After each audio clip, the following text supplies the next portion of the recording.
एकादशी व्रत का सबसे पहला नियम है कि आप जिस दिन व्रत करो उसके एक दिन पहले भक्ति का संचार इस हृदय में कर लो। भक्ति का संचार इस हृदय में कर लीजिए। जिस दिन आप व्रत करो, जैसे एकादशी का व्रत कर रहे हो तो दशमी के दिन शाम का समय जब आवे, रात्रि जब होने लगे, शाम का समय आवे और रात्रि का आप जब भोजन ग्रहण करो तो उस भोजन में कोई ऐसा पदार्थ ग्रहण मत करिए जिस पदार्थ के कारण आपकी एकादशी बिगड़ जाए।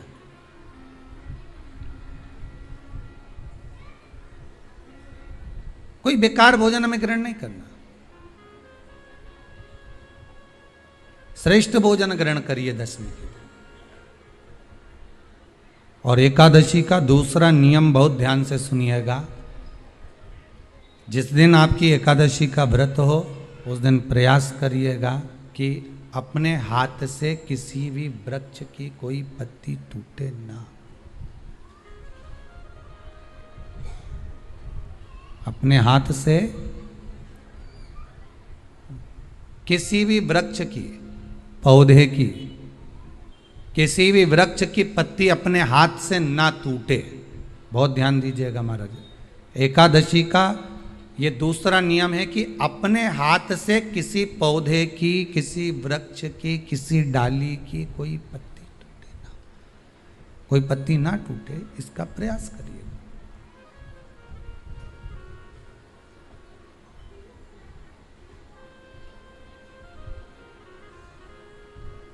कितना सुंदर व्याख्यान कहा है, कितना सुंदर वर्णन है महाराज कि मात्र एकादशी का व्रत कर लेने पर, मात्र एकादशी का व्रत कर लेने पर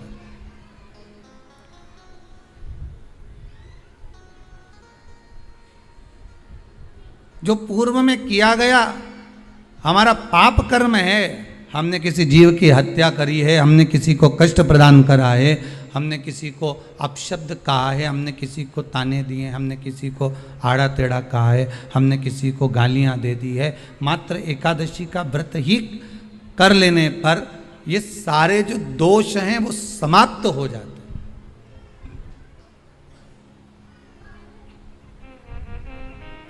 सारे दोष हमारे समाप्ति पर आ जाते हैं।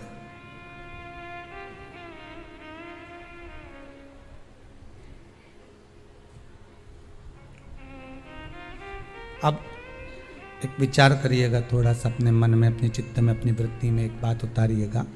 एक अपने मन में एक बात को उतार कर रखिएगा कि आप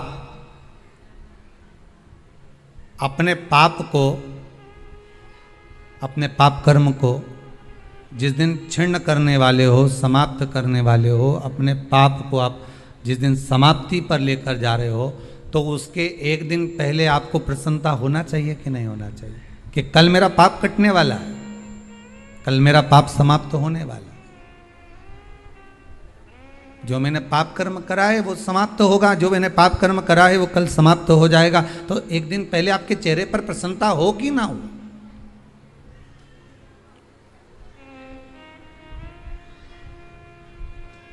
और चेहरे पर वो प्रसन्नता आपके आना चाहिए कि कल मेरा एकादशी का व्रत है, आज दशमी है, कल एकादशी का व्रत है, तो कल मेरी जब एकादशी का व्रत रहेगा तो मेरा ना जाने कितना कितना पाप, कितना असत्य, कितना झूठ, कितना प्रपंच वो समाप्त हो जाएगा। इसमें मुझे प्रसन्नता हो, इसमें मुझे आनंदता हो।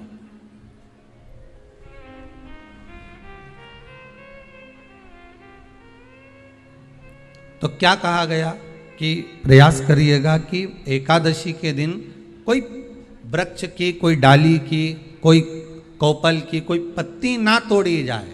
क्यों? तो कहा अगर उस पत्ती को हम तोड़ देते हैं, वृक्ष की पत्ती को या क्यारे में लगी हुई कोई डाली की पत्ती को हम तोड़ देते हैं तो एकादशी का पुण्य फल प्राप्त नहीं होता, एकादशी का कोई फल हमारे खाते में नहीं जाता, पुण्य फल प्राप्त। अब फिर भले तुम चाहे तुमने मोरधन खाया हो, चाहे तुमने फिर चिप्स खाई हो, चाहे तुमने फिर व्रत का कितना ही सामान खा गए हो और तुमने सोचा कि आज मेरी एकादशी है, तो फिर उसका कोई फल प्राप्त नहीं है, उसका कोई सुख प्राप्त नहीं है आपको, फिर उसका कोई आनंद प्राप्त नहीं है आपको, फिर उसमें कोई आनंद की अनुभूति आपको नहीं मिल रही है।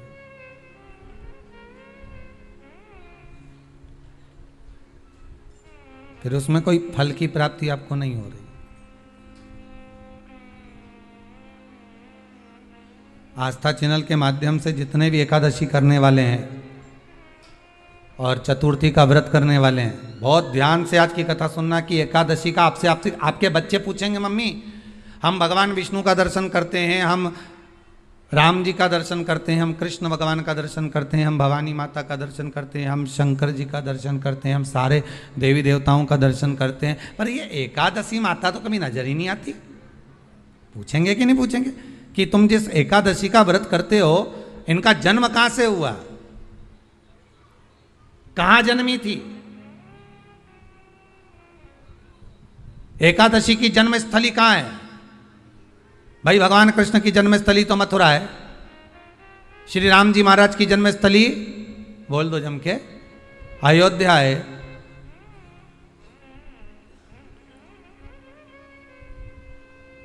कोई आपसे पूछ ले कि एकादशी की जन्मस्थली कहाँ है, तो आधे लोग तो बाल खुजाने में लग जाएंगे कि एकादशी आखिर पैदा कहाँ हुई थी, जन्म कहाँ लिया था, इसका जन्म हुआ कहाँ था, कहाँ जन्मी थी ये।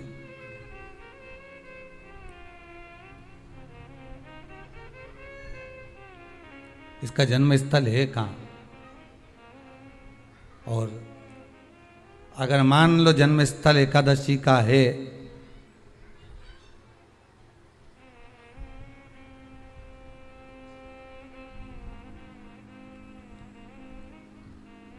और एकादशी अगर जन्मी है, उसका जन्म हुआ है और दुनिया के लोग इतना व्रत करते हैं, उपवास करते हैं, तो फिर इसका जन्म स्थल कहां होगा? तो कहा इसका जो जन्म स्थल है वो बद्रीनाथ। कहां पर है?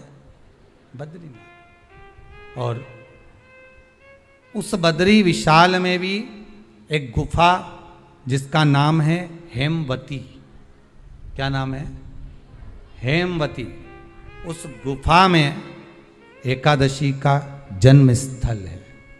बद्री विशाल में हेमवती गुफा, जो 12 योजन अंदर प्रवेश करने जितनी है, 12 योजन की गुफा के अंदर, हेमवती के अंदर एकादशी का प्रागट्य हुआ था, एकादशी का जन्म हुआ था।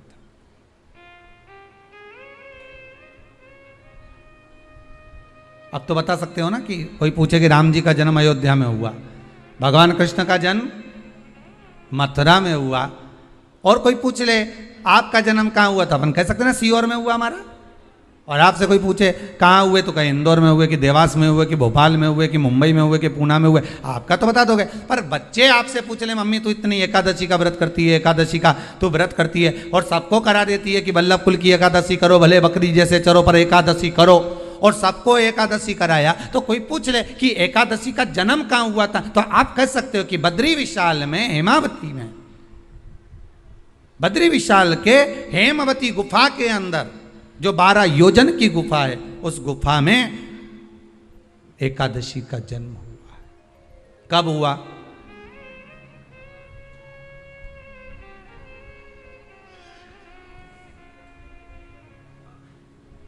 जन्म होने का कारण, राम जी के जन्म होने का कारण था रावण का संहार।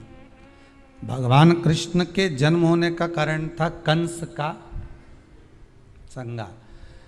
नरसिंह भगवान के जन्म होने का कारण, प्रकट होने का कारण था हिरण्यकशिपु का संहार। वराह भगवान के प्रकट होने का कारण था कि पृथ्वी को जल पर लाकर ठहराना, हिरण्याक्ष का संहार।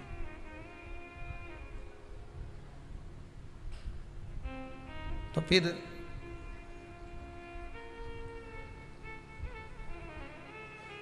इसके जन्म का कारण क्या है? तो कहा इसके जन्म का केवल एक कारण है। सतयुग में, अब एक और बात का बहुत ध्यान दीजिएगा महाराज, सतयुग एक बार नहीं हुआ कि तुम सोचो कि सतयुग के बाद में द्वापर त्रेता आ गया, त्रेता के बाद द्वापर आ गया, द्वापर के बाद कलयुग आ। एक सतयुग नहीं है, एक त्रेता नहीं है, एक द्वापर नहीं है, ना जाने कितने कितने सतयुग निकल गए, ना जाने कितने कितने द्वापर त्रेता कलयुग, ना जाने कितने निकल गए।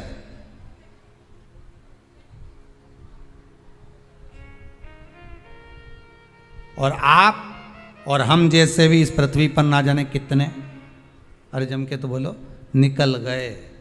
पृथ्वी वहीं की वहीं है, जिस मकान में रहते हो वो मकान भी वहीं की वहीं है, बस कभी कभी एकदम प्लाट हो जाता है, फिर उस पर वापस बन जाता है, फिर क्लीन, फिर बन गया, फिर क्लीन, फिर बन गया। ना जाने कितने कितने कितने कितने जन्म हम ले चुके हैं, और हमारे भी आगे का जन्म कितने जन्म होते रहेंगे। जमीन वहीं की वहीं रह जाएगी और अपन चले जाए, बस वो जगह वहीं रह गई। जो पहले परदादाजी की थी दादाजी को मिल गई, दादाजी की थी पिताजी को मिल गई, पिताजी की थी उनके बेटे को मिल गई, उनके बेटे से उनको बेटों को मिल गई। मिलते मिलते मिलते मिलते कब वो जमीन भी बिक गई समय की अवस्था में, फिर दूसरे की हो गई, और हम सोच कर रह गए कि ये हमारा है, हम इसके लिए लड़ाई करें, झगड़ा करें, हम केवल इस जमीन के लिए, जरा सी प्रॉपर्टी के लिए अदालत में खड़े, अपना समय बर्बाद कर दिया, और जो पाना था वो छोड़ दिया।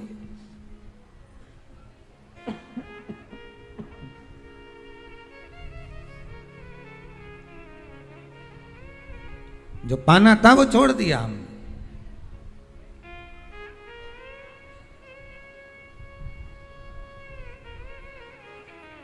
असली रजिस्ट्री तो ये शिव महापुराण की कथा है, जिसमें बैठकर आप 3 घंटा भगवान की भक्ति को जो धारण कर रहे हो, 3 घंटा जो भगवान की कथा को आप श्रवण कर रहे हो, 3 घंटा जो भगवान की भक्ति में आप डूबे हुए हो, 3 घंटा जो भगवत स्मरण में आप लगे हुए हो, बस यही असली रजिस्ट्री है, यही वहाँ काम आने वाली है। इसके सिवाय कुछ काम नहीं आएगा। धन दौलत माल खजाना सब पड़ा की पड़ा रह जाना, सब धरा की धरा।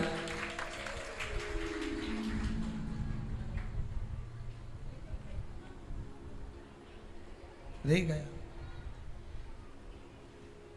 वो एक लाइन आप लोग स्मरण करते होंगे, सज धज के जिस दिन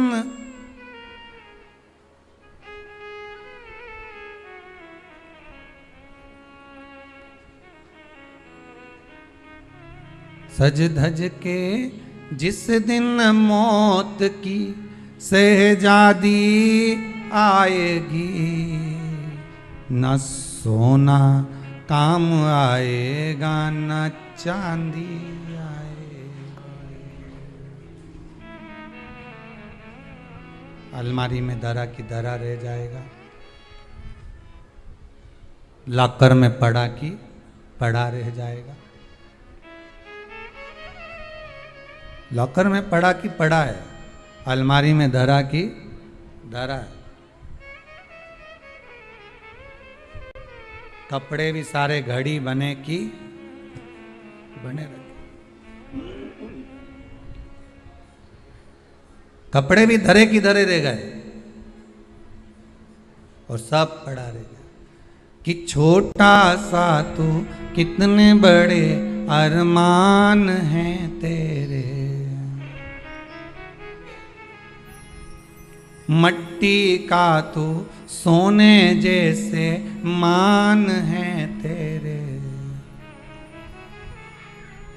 मट्टी की काया एक दिन मट्टी मिल जाएगी, न सोना काम आएगा न चांदी आएगी, न सोना काम आएगा न चांदी आएगी।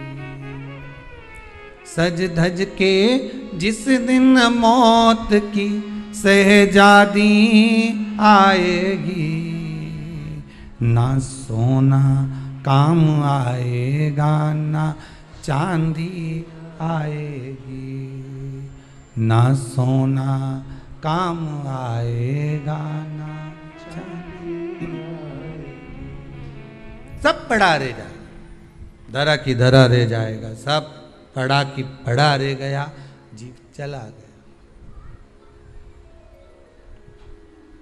झगड़ा करा, लड़ाई करी, विवाद करा, खूब झगड़े पर मिला क्या? इतनी सी जमीन है, इतनी।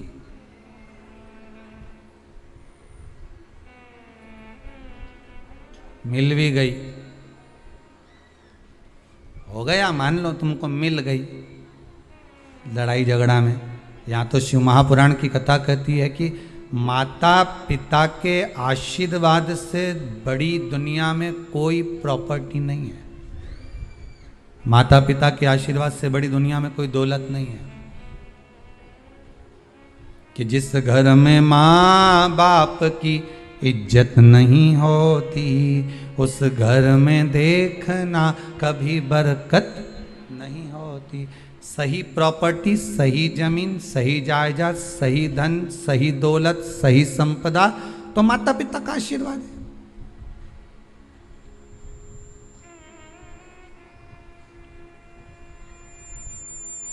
सही दौलत तो वही है, सही जायदाद तो वही है। अब प्रयास करना एकादशी के दिन कोई पत्ती ना टूटे। अगर आपको तुलसी के दल की भी जरूरत है तो आप दूसरे से कह सकते हो कि मुझे तुलसी का दल ला दे।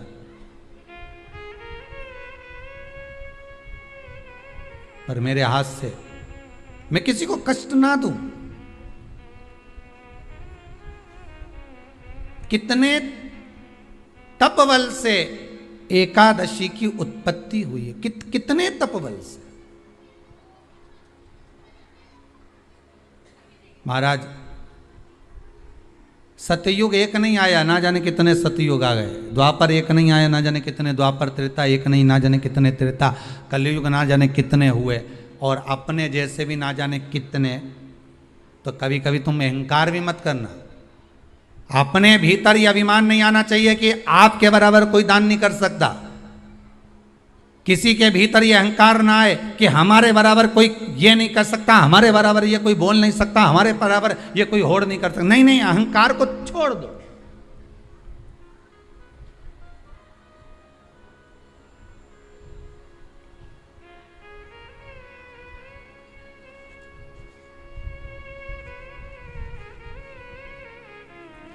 इस भारत की भूमि पर, इस भारत माता की गोद में अगर वीर भी जन्मे तो ढेर वीर जन्मे। कोई एक नहीं, कोई एक सोचे कि मेरे बराबर कोई और नहीं कर सकता। नहीं नहीं, ना जाने कितने।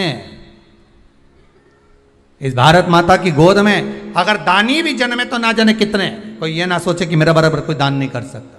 इस भारत माता की गोद में सुंदर भी जन्मे तो इतने। कोई ये ना कह सकता है कि मेरे बराबर कोई सुंदर नहीं है। और इस भारत माता की गोद में कलाकार भी जन्मे तो इतने। कोई ये नहीं कह सकता कि इसके बराबर कोई नहीं। इस भारत माता की गोद में कथाकार भी ढेर जन्मे। कोई ये नहीं कह सकता कि इसके बराबर कोई नहीं। भगवान ने पैदा करा। अभिमान नहीं होना चाहिए, अहंकार नहीं होना चाहिए। ना जाने कितने हों।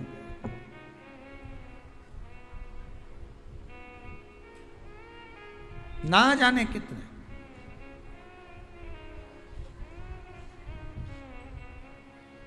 बस हो सकता है सतयुग, त्रेता, द्वापर, कलयुग भी जो अनेक हुए तो हम भी अनेक होंगे। हम भी ना जाने कितने होंगे।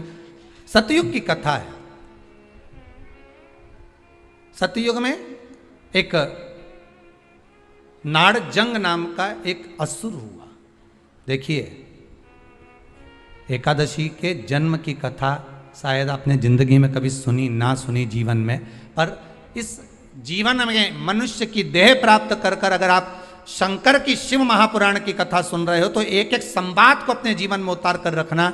जिससे कई माताएं कहती है गुरुजी पहले हम ये चीज नहीं जानते थे पर आपसे श्रवण कर कर ही तो कुछ मिलेगा। आने वाली पीढ़ी को हमको ज्ञान देना है। सीहोर वाला महाराज तो 3 घंटा 2 बजे से 5 बजे तक आस्था चैनल पर, फेसबुक पर, यूट्यूब पर कथा बाज देगा। इसके बाद जवाबदारी आपकी है। कथा सुनने के बाद जवाबदारी आपकी है कि आपके बच्चों को शाम को भोजन कराते समय, आप रात्रि को अपनी बहन से बात करते समय, आप रात्रि को अपने रिश्तेदारों से बात करते समय उनसे भी प्रश्न कर सकते हो। क्यों आज तूने कथा सुनी थी? आज अपने एकादशी के जन्म की कथा सुनी कि एकादशी कब पैदा हुई, एकादशी का जन्म कब हुआ, कौन सी जगह पर जन्मी थी। अपने को मालूम था कि राम जी कहाँ जन्मे, अपने को मालूम था भगवान कृष्ण कहाँ जन्मे, अपने को मालूम था नरसिंह भगवान कहाँ जन्मे, पर अपने को एकादशी का जन्म कहाँ हुआ ये नहीं मालूम था। आप अपनी बहन से, अपने रिश्तेदारों से बात कर सकते हो। 3 घंटे की कथा तो आप यहां श्रवण कर लेते हो आस्था चैनल के माध्यम से, फेसबुक और यूट्यूब के माध्यम से। इसके बाद की जवाबदारी आपकी है कि इस कथा का प्रसाद आप किस किस को दे रहे हो। आप कथा का फोन लगाकर किस किस को बोल रहे हो कि 2 बजे से 5 बजे तक कथा आ रही है। सुनो, व्रत शिव महापुराण की कथा है। व्रत उपवास जो अभी तक करते आए हैं उसी को सुन रहे हैं कि अब कैसे करना चाहिए। करते तो आए पर उसको करना कैसे। कहां जन्म ले लिया तो कहा महाराज बद्रीनाथ। कब जन्मी एकादशी? एकादशी का जन्म कब हुआ तो कहा एक नाड़ाजंग नाम का सुर था, राक्षस, जिसके पुत्र का नाम था मुर। क्या नाम है? मुर। मुरदैत्य। ये मुरदैत्य इतना विशालकाय था, इतना विशालकाय था, रहने वाला चंद्रावती नगर का था। कौन से नगर में रह रहा था? चंद्रावती नगर। बड़ा विशालकाय।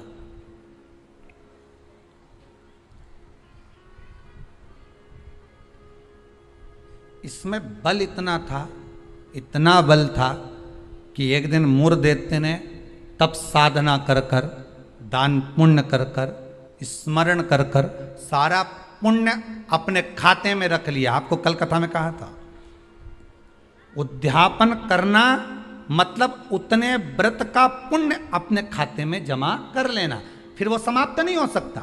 उस पर सील ठप्पा लग गया मतलब ये प्रॉपर्टी तुम्हारी हो गई। उद्यापन करना मतलब ये इतने व्रत तुम्हारे खाते में चले गए। अब ये व्रत तुम किसी को ना तो कहीं जा सकते हैं ना छिन्न हो सकते, क्योंकि उसका तुमने उद्यापन कर दिया, उस पर सील ठप्पा लग गया, उसकी रजिस्ट्री हो गई, वो आपका हो गया।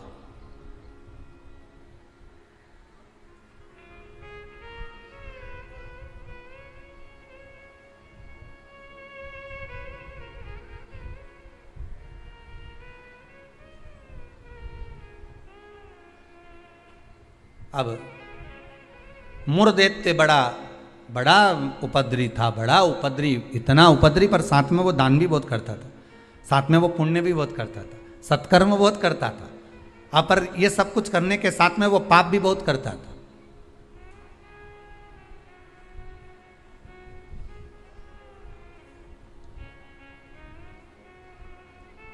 बहुत पाप करता था, पुण्य के साथ में पाप भी बहुत करता था। होता है व्यक्ति पुण्य के साथ में पाप कर भी देता है। शंकर जी के मंदिर में लोटा भर के पानी चढ़ाने गया और मन में विचार कर कर गया, बताओ अपने आप को कैसी इत्र आ रही है। दूसरे को देख के अपन तुरंत उसी समय पे पाप करिए। बताओ अपने आप को कितनी इत्र आ रही। अरे अरे वो इतरारे इतरान दे, तू तो अपना शंकर जी के जल चढ़ाने, हरि ओम बोलने, नमः शिवाय बोलने, अपने घर जा। तेरे को क्या करना कि इतरारी ने कई कर रही, वो करे करना। तुम तो शंकर जी भजो, शिव नाम जपो, शंकर का स्मरण करो और भगवान का भजन करके अपने घर जाओ बस। पर मुरदैत्य पुण्य भी करता था तो पाप बहुत करता था। इतना पाप कर्म था, इतना पाप कर्म था कि वो घबराए नहीं, बस पाप ही पाप में लिप्त हो जाए। समय आया, एक बार ये मुरदैत्य पहुंच गया अमरावती। अमरपुर भगवान वैकुंठ अधिपति के उस भवन में जहां 33 कोटि देवता सदा विराजमान रहते हैं, ऐसे सुंदर आनंद में भगवान के धामों में पहुंच गया। और जिस इंद्रलोक में जाता तो इंद्र को पकड़कर जमीन पर फेंक देता। आप बहुत अच्छे से सुनिएगा महाराज,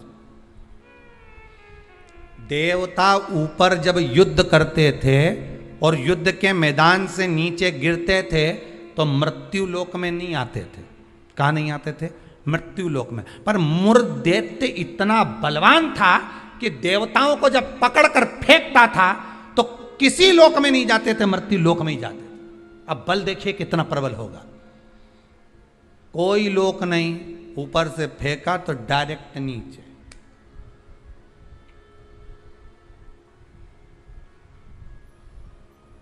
सीधे नीचे।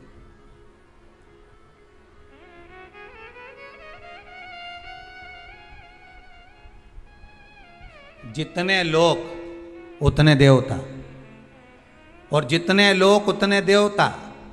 अब इसने सोचा इतने सारे देवताओं को अलग अलग गिराने कब तक जाऊंगा, तो इसने क्या करा, आज चढ़ गया सारे लोकों पर और लोकों पे चढ़कर जो नृत्य करना प्रारंभ करा, जम जम के नाचना, तो सारे लोक हिलने लगे और जितने उसमें 33 कोटि देवता रह रहे थे सब मृत्यु लोक में गिर गए। अब सारे लोक में किसका राज्य हो गया? जम के बोलिए जरा, उस मुर दैत्य का। सारे लोग खाली, मुर दैत्य का राज्य। सारे देवता इकट्ठे होकर शंकर भगवान के पास में गए, क्योंकि मृत्यु लोक में आ गए तो मृत्यु लोक में कहां जाएंगे। आपको पहले भी कथा में कहा, मृत्यु लोक में जन्म हुआ है आपका।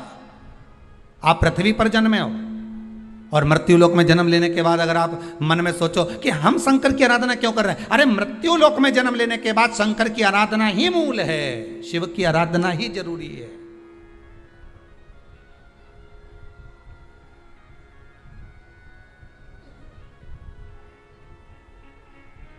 कहां जाएं, किससे कहें? वैकुंठ लोक के अधिपति भगवान विष्णु, ब्रह्मलोक के अधिपति भगवान ब्रह्मा, इंद्रलोक के अधिपति इंद्र, यमलोक के अधिपति यम, मृत्यु लोक के अधिपति महादेव है, भगवान शिव है। और अगर आप मृत्यु लोक में रह रहे हो तो आपके जीवन में अगर दुख है, तकलीफ है, कष्ट है, रोग है, बीमारी है, तकलीफ में हो तो शंकर की शरण में जाइए। सारे 33 कोटि देवताओं का चरित्र एकादशी के जन्म की कथा कर रही है, पद्म पुराण की कथा कर रही है, स्कंद पुराण की कथा कर रही है, शंकर की पावन कथा कर रही है कि देवता जब मृत्यु लोक में आ गए और मृत्यु लोक में आने के बाद उनको जब कष्ट हुआ, किसी देवता के पास नहीं गए, सबसे पहले शंकर जी के पास गए, क्योंकि जो करीब में होता है उसी को पुकारा जाता है। एक बहू पूना में रह रही है और एक बहू तुम्हारे साथ में रह रही है और तुम्हारा पेट दुखे या चक्कर आ रहे हैं तुमको, तो क्या पूना वाली को फोन लगा के बोलोगी बहुत चक्कर आ रहा है?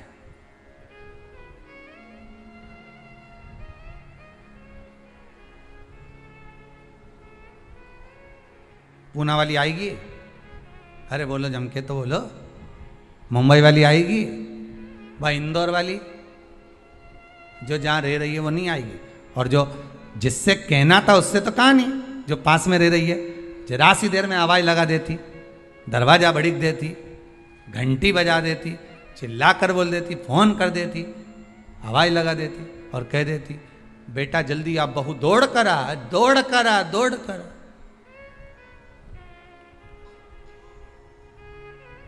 बोलो आती कि नहीं आती?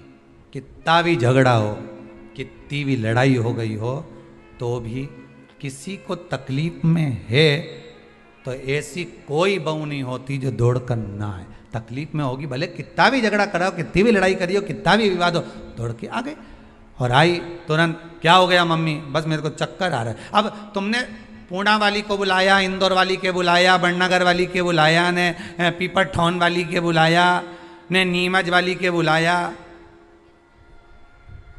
सब क्या बुलाया तुमने, पर तुमने उसको नहीं बुलाया जो पास में थी।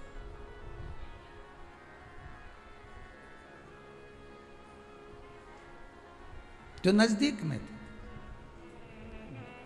मृत्यु लोक में जब देवता नीचे गिर गए तो इनके नजदीक में कौन थे? भगवान शंकर। जब शंकर भगवान नजदीक में थे तो सारे देवता शिव जी के पास दौड़ कर गए, भोलेनाथ जी के पास दौड़ कर जाकर हर हर महादेव, हर हर महादेव, हर हर महादेव। जैसे ही हर हर महादेव बोला, शंकर भगवान के नेत्र खुल गए। शिव जी ने पूछा कैसे आना हुआ ये तो बताओ। कहा महाराज जी ये वो मुर दैत्य ने हम सबको नीचे पटक दिया। अच्छा तो फिर क्या चाहते हो? बस उस मुर दैत्य का संहार कर दो। शंकर भगवान बोले मुर दैत्य का संहार मैं करूंगा?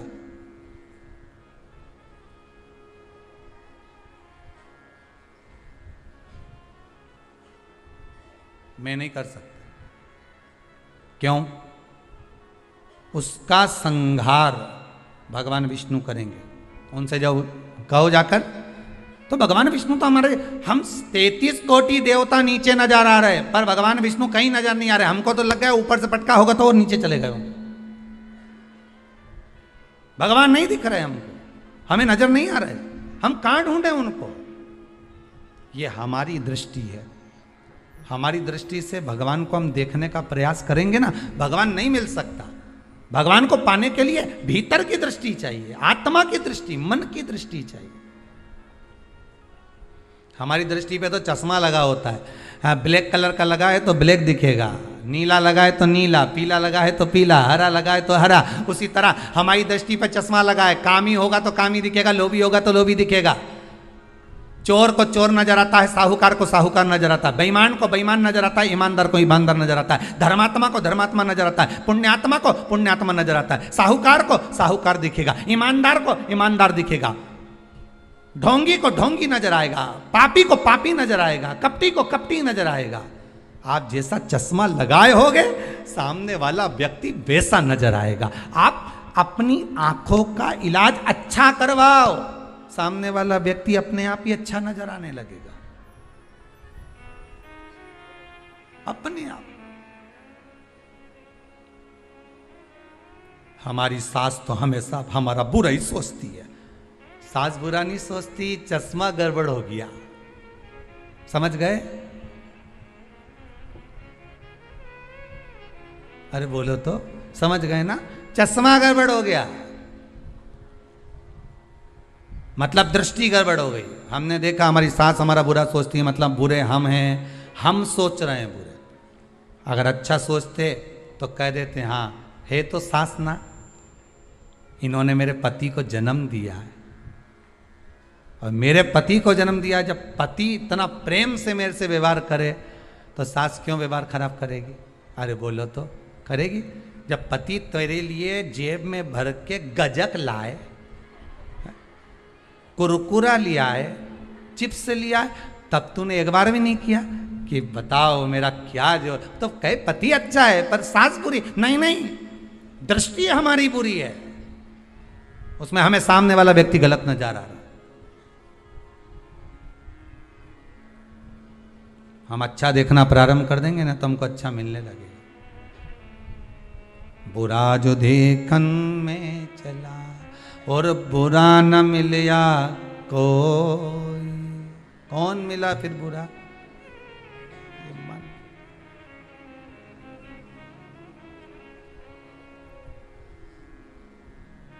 इस मन को बुरा कर। मैं नहीं मार सकता मुर्दैत्य को, भगवान विष्णु मारेंगे। भगवान विष्णु कहाँ मिलेंगे? क्षीर सागर में शयन कर रहे हैं, जाइए। सारे देवता पहुंच गए क्षीर सागर। प्रभु कृपा करिए। भगवान विष्णु ने पूछा क्या हुआ? वो मुर्दैत्य ने आक्रमण कर रखा है, सांप को उठा उठा के पटक दिया, एक भी नहीं बचा, सारे लोग खाली पड़े। अच्छा फिर मां कौन बैठा है? तो क्या मुर्दैत्य बैठा अकेला? हाँ।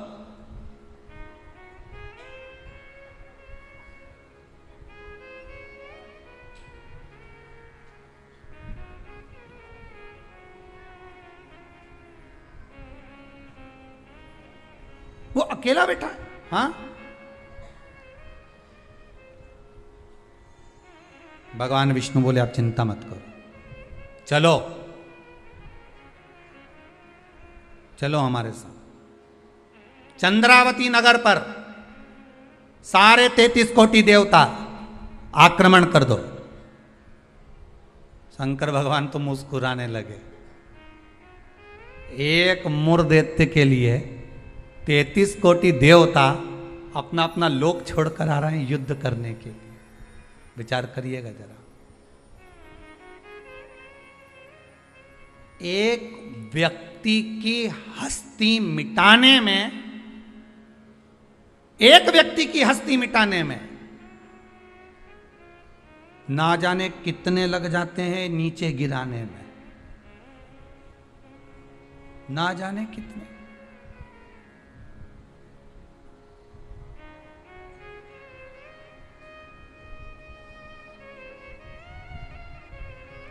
जब व्यक्ति मर जाता है तो दुनिया के लोग रोते हैं, बेचारा मर गया।